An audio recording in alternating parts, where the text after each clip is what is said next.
नमस्कार। Class 10th CBSE के अंदर यानी एनसीईआरटी की बुक के अंदर फर्स्ट जो चैप्टर है उसमें एक टॉपिक आता है कोरोजन। तो आज मैं आपको कोरोजन बताने वाला हूं। कोरोजन टॉपिक में जो वर्ड आया है कोरोजन, उसका मतलब क्या है? उसका मतलब सिंपली मतलब आप समझने की कोशिश करें कि इसका मतलब होता है जंग लगना।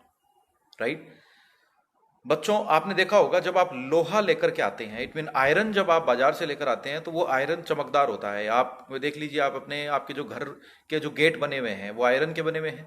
तो आयरन के जो गेट होते हैं, जब वो उनको लगाया जाता है, नए नए लगाए जाते हैं, तो वो आयरन के गेट चमकदार होते हैं। लेकिन थोड़े समय के बाद में उनके ऊपर जंग लगना शुरू हो जाता है, और थोड़े समय बाद में जब उन पर जंग लग जाता है तो जंग लगने के बाद उनका ऊपर वाला जो कलर होता है वो रेडिश ब्राउन कलर का हो जाता है।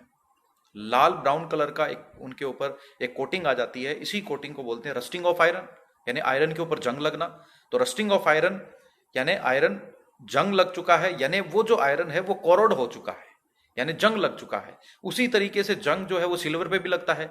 आपने सिल्वर के बहुत सारे ऑर्नामेंट देखे होंगे, तो वो थोड़े समय के बाद में ऑर्नामेंट सिल्वर के जो बने हुए हैं वो ब्लैक हो जाते हैं।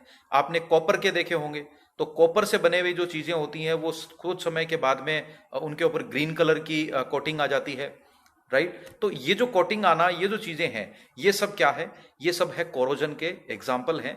यानी कोरोजन जो होता है वो कोई भी मेटल होती है, उस मेटल के चारों तरफ जो मॉइस्चर है, जो एयर है, वो उसके कांटेक्ट में आती है, या एसिड है वो उसके कांटेक्ट में आता है, तो उसके कांटेक्ट में आने से उस मेटल के ऊपर एक लेयर चढ़ जाती है, और इसी को हम बोलते हैं कोरोजन।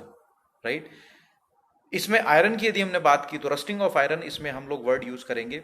दुनिया में बहुत सारा नुकसान कोरोजन की वजह से होता है। जो चीजें आयरन से बनी हुई हैं, जैसे आपके ब्रिज बने हुए हैं, आपके रेलवे ट्रैक बने हुए हैं, आपके जितनी भी कार बॉडीज हैं, बस की बॉडीज हैं, जितने भी आपके मशीनरीज हैं, वो सारी की सारी आयरन से बनी हुई है। और उस आयरन के ऊपर रस्टिंग ऑफ आयरन की वजह से, कोरोजन ऑफ आयरन की वजह से, वो जो आयरन की जो बॉडी है वो धीरे धीरे खत्म होती जाती है, खराब होती जाती है। और उसकी लोहे की जो क्वालिटी है, आयरन की जो क्वालिटी है, वो धीरे धीरे कमजोर होती जाती है, और हर साल बहुत सारा लोहा हमें रिप्लेस करना पड़ता है, और बहुत सारा नुकसान भी होता है। कोरोजन से बचने के लिए, यानी इसके लिए हमारे को उपाय क्या हम कर सकते हैं? तो सीबीएसई आपको ऐसे भी पूछती है कि कोरोजन से बचने के लिए क्या क्या किया जा सकता है। तो कोरोजन से बचने के लिए आप एक काम कर सकते हैं कि आपकी जो मेटल है उसके ऊपर आप ग्रीस कर सकते हैं, ग्रीस की लेयरिंग चढ़ा सकते हैं, ऑयलिंग कर सकते हैं। आप उसके ऊपर ऑयल लगा दीजिए, उससे जंग नहीं लगेगा।